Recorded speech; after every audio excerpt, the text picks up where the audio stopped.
Good morning, everyone. Nice to see you all here. Nice to have a full base medrash. Before I forget, just so the next Tuesday and Sunday, unfortunately, I will not be able to give share, but I think there's enough for everyone to getting on with in what we're doing. So I hope that will be okay. And I think Andy, you're going to give a. I'm not sure. Some people have heard. Yeah, I know. When you put it on, I was wondering whether that was wise because you was hoping you were going to give it to the chaburah also. Or... Okay. Okay, if you're able to, it'd be nice. And a call to anyone, by the way, if anyone wants to put together a chaburah, I think it's nice for people to hear each other. Not just when I'm away, even when I'm here. It's just a nice chance to get a pilpul chaburah.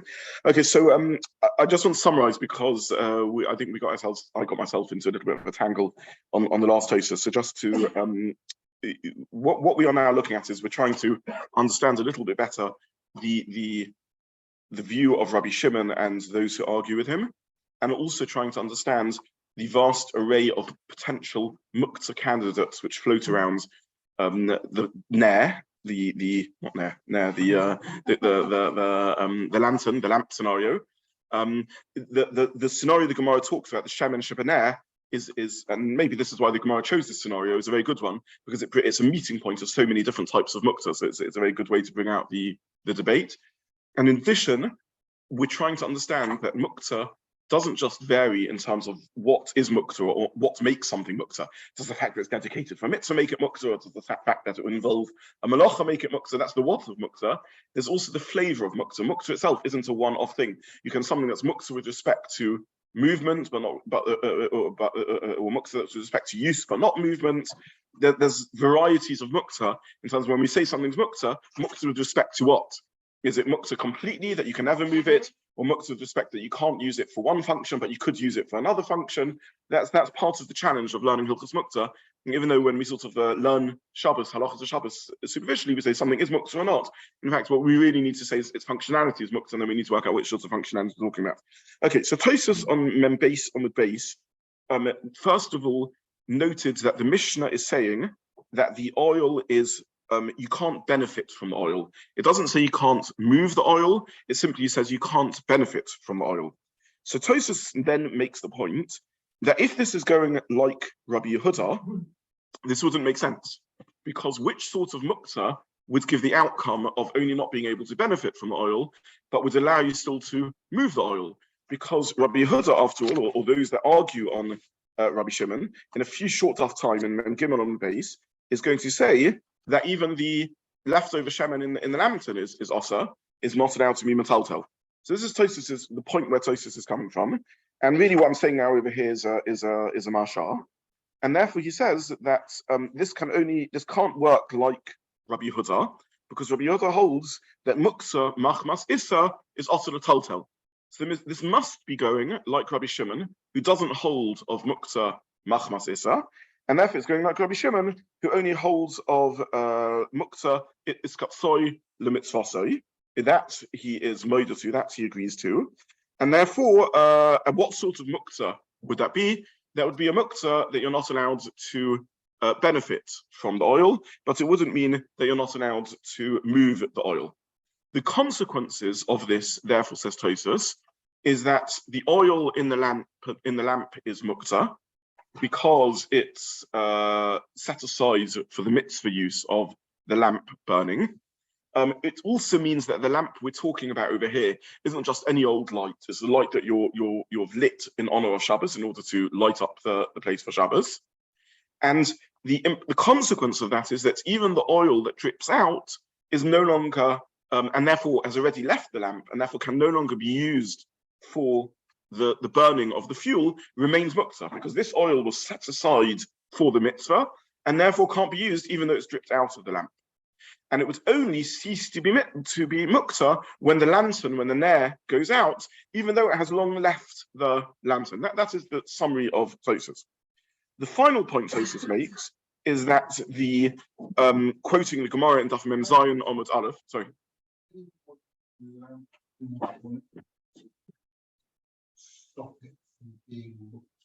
Because according to Rabbi Shimon, the fact that something was Muktza doesn't mean it has to stay Muktza. And the oil was set aside for the use of the mitzvah of the flame burning in the lamp. Once the flame goes out, the oil in the lamp is not a mitzvah machine anymore. It's not producing any mitzvah light. It's not achieving any mitzvah purpose. And therefore, why should leftover oil remain Muktza? That's Rabbi Shimon's reasoning. Correct. And you see that, by the way, in the Gemara in Mem Gimel on the base, where it says Mosar HaShemen SheBaNer, Rabbi Shimon says is mutter. In others, he agrees that oil in the lamp is asa, but he says the leftover oil is mutter. In others, it doesn't remain asa just because it was asa earlier. So that's what you see also. So once it goes out, the oil in the lamp ceases to be mukta. The interesting chiddush of Tosfos is that he says that while it's still burning, since all the oil was set aside to the mitzvah, even oil which has dripped out of the lantern doesn't cease to be mukta. That's interesting. And therefore you end up with this funny consequence that oil which is now already a meter away from the lamp stays mukta while the flame is alight. And as soon as the flame goes out, this separated oil becomes mutter. So it's a little funny to think about. It's a little strange, but that's what Tosfos says. And as we could have argued differently. You could have thought the oil that drips out of the lamp is now detached from the lamp. It's anyway never going to be burnt. Therefore, it shouldn't be part of the mitzvah, and therefore shouldn't be muktzah. So Tosfos doesn't hold to that. Tosfos doesn't think that's a reasonable distinction. So that's the second section of Tosfos. The final section of Tosfos, that is that the Issa Tiltul would be agreed to by Rabbi Shimon when the flame is still alight, based on a Gemara later, because this is a bossis to the flame. The oil and the utensil, the lantern itself, is a bossis to the flame, and therefore would be mukta. But again, according to Rabbi Shimon, that would only apply whilst it is a bossis and whilst the flame is alight. But were it to cease to be a bossis, for example, the oil drips out, or the flame ceases to be alight, Rabbi Shimon would then hold that it becomes mutter b'tiltul. So in brief, the only way Tosfos thinks we can explain our Mishnah, which says that you're not allowed to benefit from the oil, is because of the view of Rabbi Shimon, who only holds effectively not only he holds several muktzas, but has a far diminished category of muktzah than his protagonist, than Rabbi Yodah and those who disagree. And that would only work therefore in a scenario where the only relevant muktzah is muktzah machmas mitzvah, in which case you wouldn't be allowed to benefit from it, but it wouldn't make it also b'tiltul. How does it fit in, or does it not fit in with the Tosfos on the top, the one with mace, where we said that Which Tosfos, sorry? The dog Tosfos of which we have the mace. Talking about that. For the armor. Yeah, so what's the... So Tosfos said there, the last word line, hold on to Shabbat, a little bit of but something can't become a bossis if you didn't intend it to be there the whole of Shabbos. So why do we not say that even according to Rav Shimon, his light can't become a bossis because it's going to go out in a few hours? That's a very interesting question. I hadn't thought of it. I don't, on face value, think necessarily this. I think there's a distinction in that the whole time the Shalheves is in existence, I want the Ner to be a bossis of it. It's not that I'm planning to remove the Ner. In fact, I can't do so because it's kippoi. I do the londus of why something doesn't become a bossis if I forgot it there, or Tosfos' chiddush is I extend it to I'm planning to take it off, is that the logic of bossis is that it is as the support of the Muktza item, it subsumes in the state of the Muktza item. I've dedicated it for that role. So Tosfos says that if I forgot it there, that's not Tosfos, that's really Gemara, or I was planning to take it off, which is Tosfos' extension, that it wouldn't become a bossis. With the Shalheves, I don't think I'm planning to take it off. It simply eventually goes out, at which point there won't be anything there for it to be a bossis to. So I don't think the two are comparable. But I have to say, I hadn't thought of this question before, so I want to think about it a little more. But on face value, I think there's a distinction. I mean, I have to be careful a bit with this analogy because it's not quite the same. But Tosfos mentions a purse or a wallet. And Tosfos there says it's a bosses even without anything in, because the whole role of the wallet is to be dedicated to having things in, even though the nature of the use of a personal wallet is that you take coins in and out, and therefore it either will or won't have a coin in. So it's not just a black and white rule that something can never be a bosses if it's not going to be there for the whole of Shabbos. It's if I'm planning to remove it, I'm demonstrating that it's subsumed to that use. It therefore wouldn't make sense for it to be a bosses. We talked about the idea about Show me which Tosfos, sorry.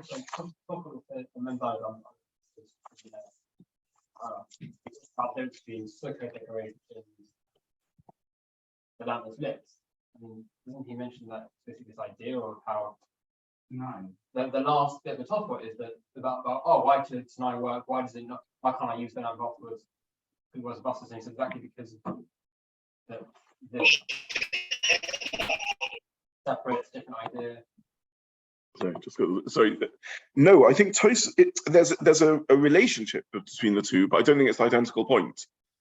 Jeffrey is asking on the principle of bosses that if you read earlier up on Tosfos to Kol Alma that a bosses is only if it's for the whole of Shabbos, then surely a ner that's going to go out can't become a bosses. Tosfos is talking about a different idea, which is it feasible to have something where, since I plan to use it for something else, and therefore if the definition of Muktza is it's not min hamuchen, it's set aside for something, can I say I'm not setting aside for that because I want to use it for something else? So I think Tosfos is looking at Muktza, whether whatever exactly Muktza is, part of, on the most basic level, Muktza means since it's set aside for a mitzvah or for Issa or for whatever it is, therefore I'm separated from it. I'm separated from it.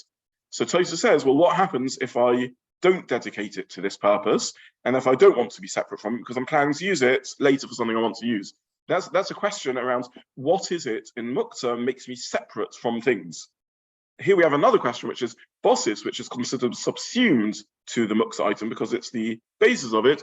What makes that separated? Even if normally with Muktza you can't separate, you can't say I'm not separating from it. With bosses, says Tosfos, the whole logic of bosses is that it's subsumed to the purpose of the object sitting on top of it. Therefore, if I forgot it there or I'm planning to take it off, then that wouldn't apply. So it's analogous in that they're all in the ballpark of what's called separating myself off to make something Muktza, but I don't think it's more closely tied than that. When you say the Shabbat is that which way together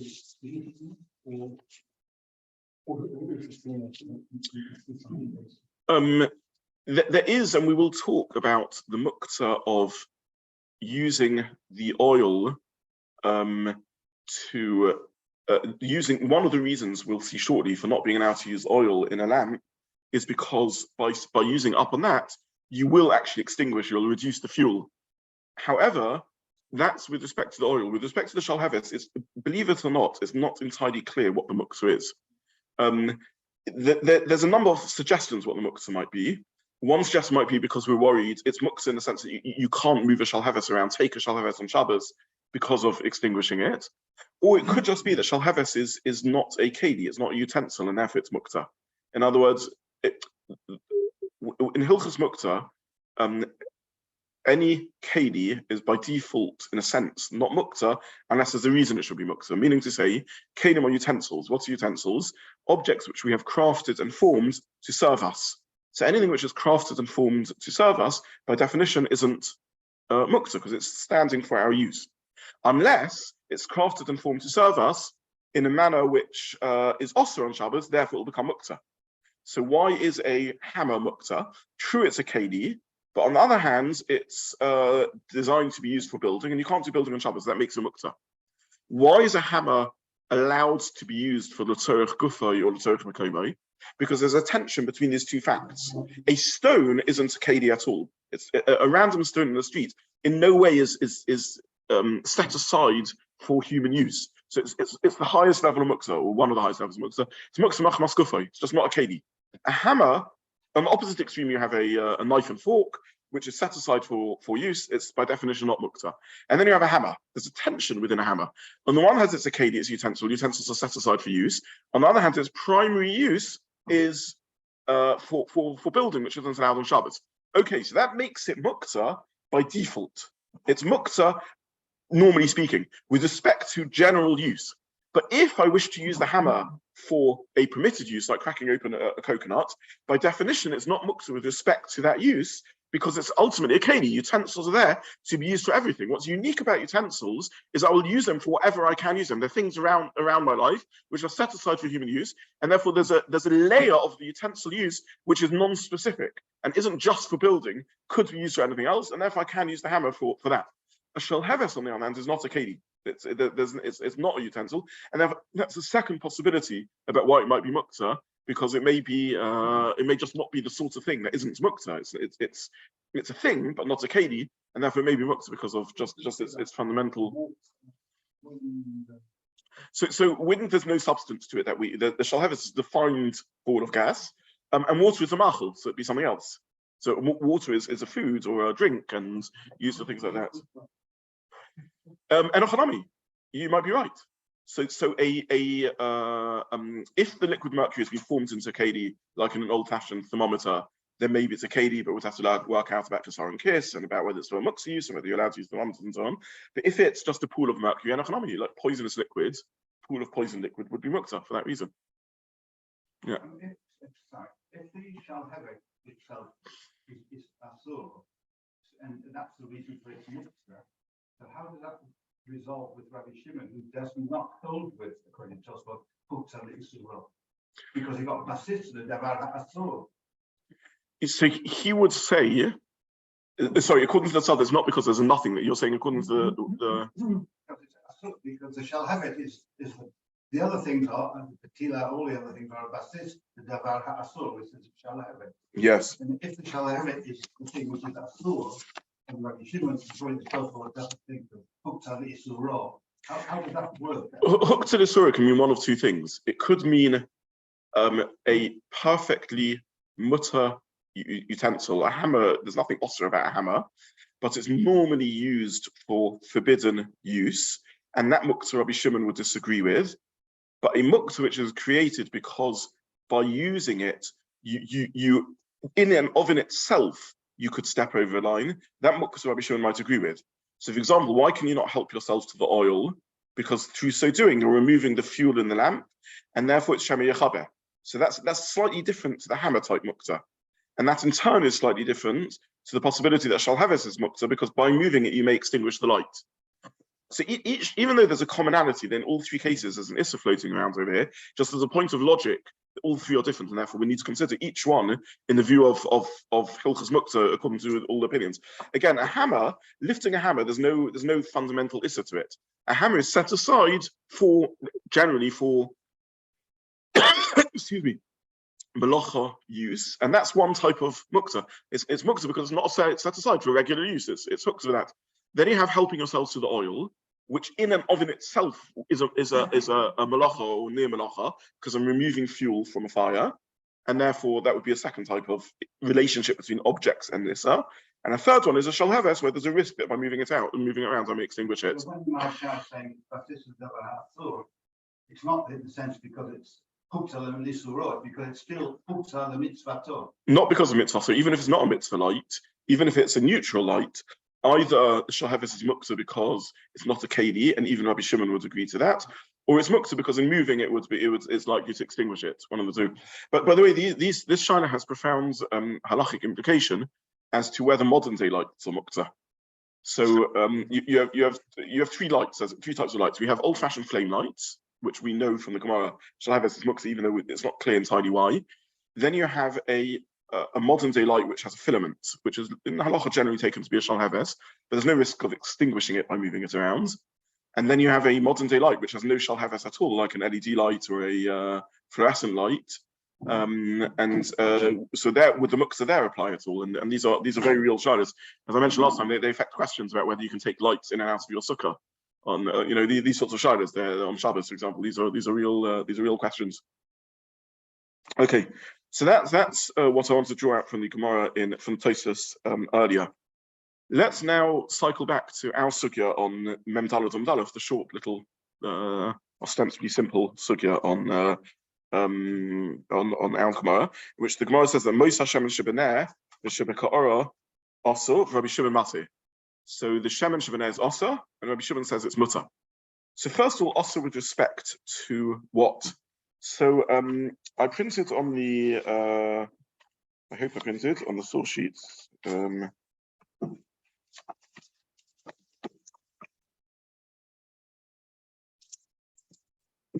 Mixed up my source sheets here.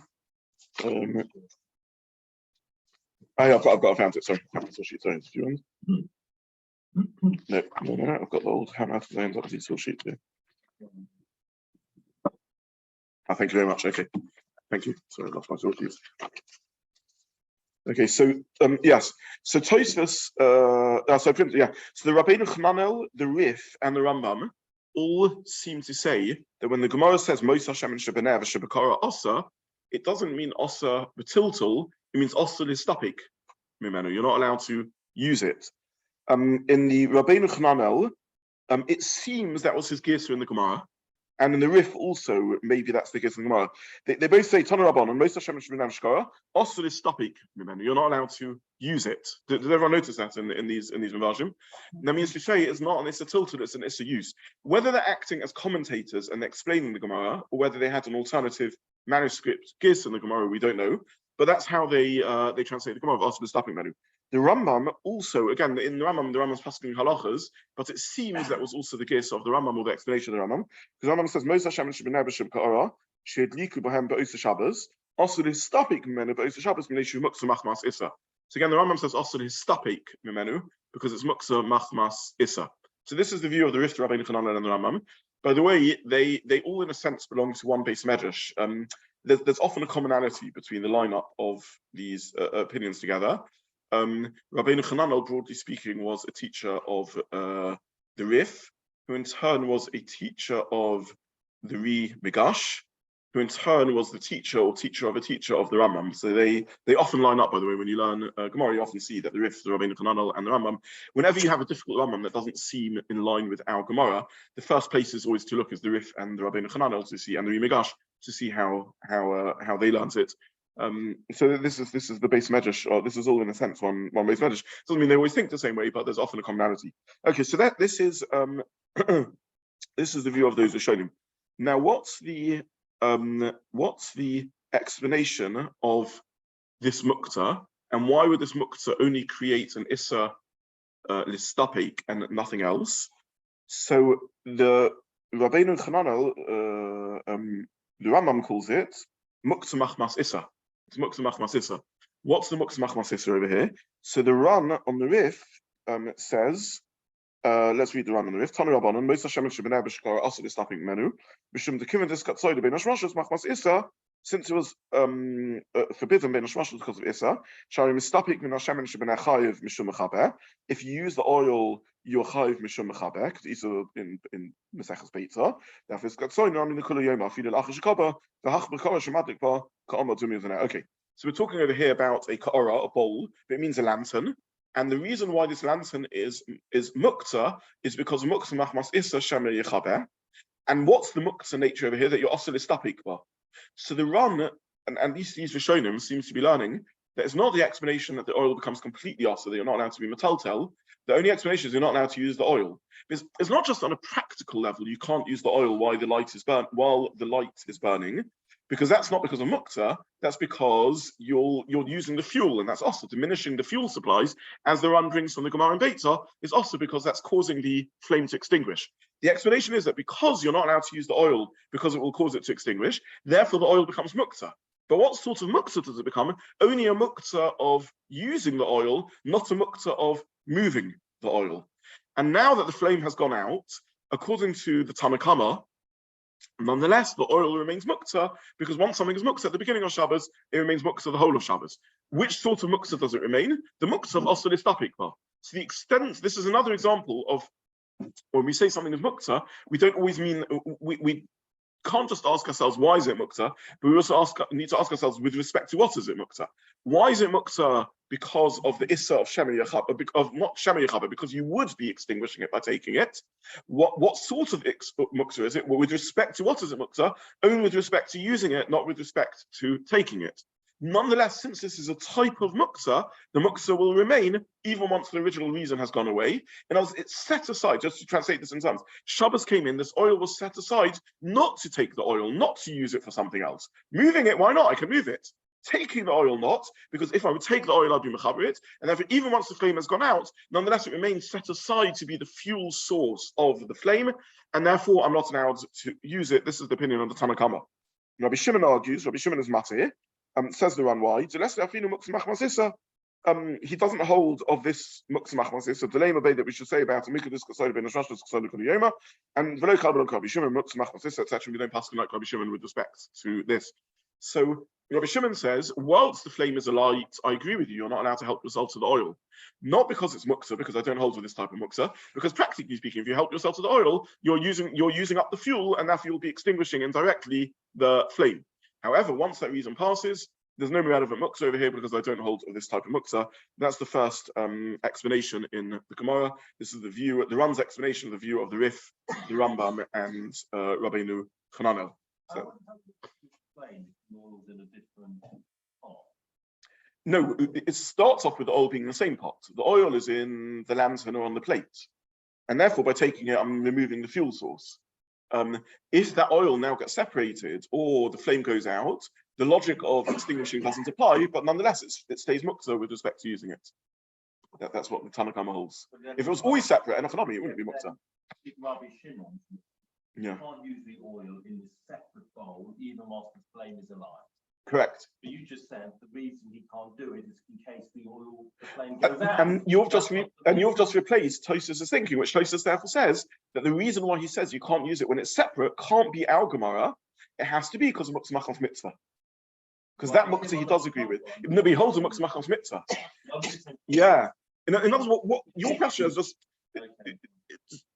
Rabbi Shimon doesn't hold a Muktza machmas issa. So once the flame is out, he would say it ceases to be Muktza.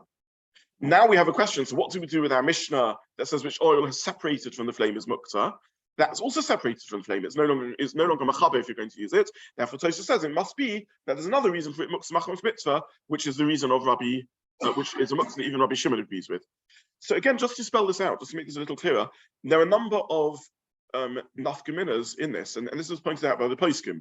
So on Yom Tov, for example, where you are allowed to use fuel from a lantern, you're not allowed to extinguish a flame on Yom Tov, but you're allowed to indirectly extinguish it, for example, helping yourself to the fuel.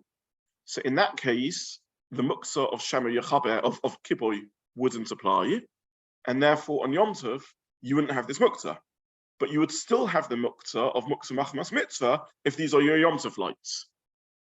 But if you had that they weren't your Yom Tov lights, and in others they were just lights around, but they weren't the lights of mitzvah, and it's Yom Tov, and therefore there's not a problem with helping yourself to fuel, then there wouldn't be neither of these reasons the Muktza would apply.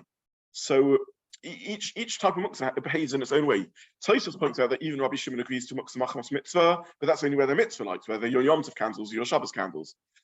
Our Gemara, according to the Ran and the Rif and the Rambam and Rabbeinu Hananel, says the problem is because you're removing fuel, and that's the nature of the Muktza, so that would only apply on Shabbos, but wouldn't apply on Yom Tov. Nonetheless, and therefore that wouldn't apply on Yom Tov. So if you in a world in which neither of the reasons apply, you'd end up with it not being Muktza at all. What happens if it's Shabbos, and therefore there is the problem that the oil is set aside? Not set aside. The oil, by helping yourself to the oil, you would be putting out the flame. You'd be causing the flame to run out of fuel faster. According to the Tanna Kamma, Rabbi Yehuda, it stays Muktza because once it's Muktza, it stays Muktza the whole of Shabbos. According to Rabbi Shimon, it's only Muktza with respect to it's not Muktza, just you can't use it because you'd be putting it out. As soon as it separates, it drips out, or the flame goes out, that Muktza would cease. In addition, we've seen another distinction. There's a Muktza of tiltul. There's a Muktza of mistapek, which at least these Rishonim, Rabbeinu Hananel, the Rambam, and the Ran argue only apply. This is only a Muktza of mistapek, and there's a Muktza of benefiting from, which is how Tosfos was Medaik in the Mishnah, that the Muktza machmas mitzvah is only with respect to benefiting, not with respect to moving. So this Gemara, in a sense, has brought to a meeting point many of the different Muktzas that we're interested in over here. Yeah.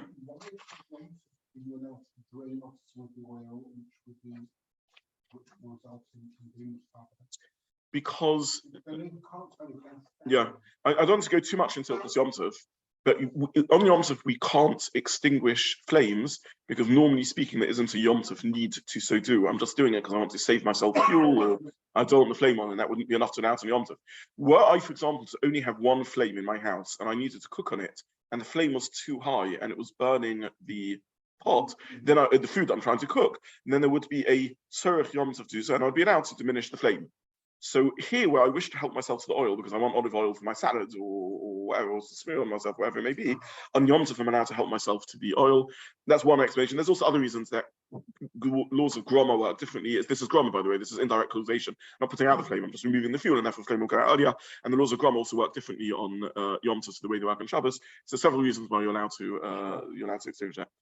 Okay, Rabbi, so I will stop here for today, and I'll Hashem with you next week. Is this fair, by the way? Yeah, I seem to have lost my sheet. So, okay, bye bye, Max and Josh. Go ahead. Thank you. All right, thanks. Much.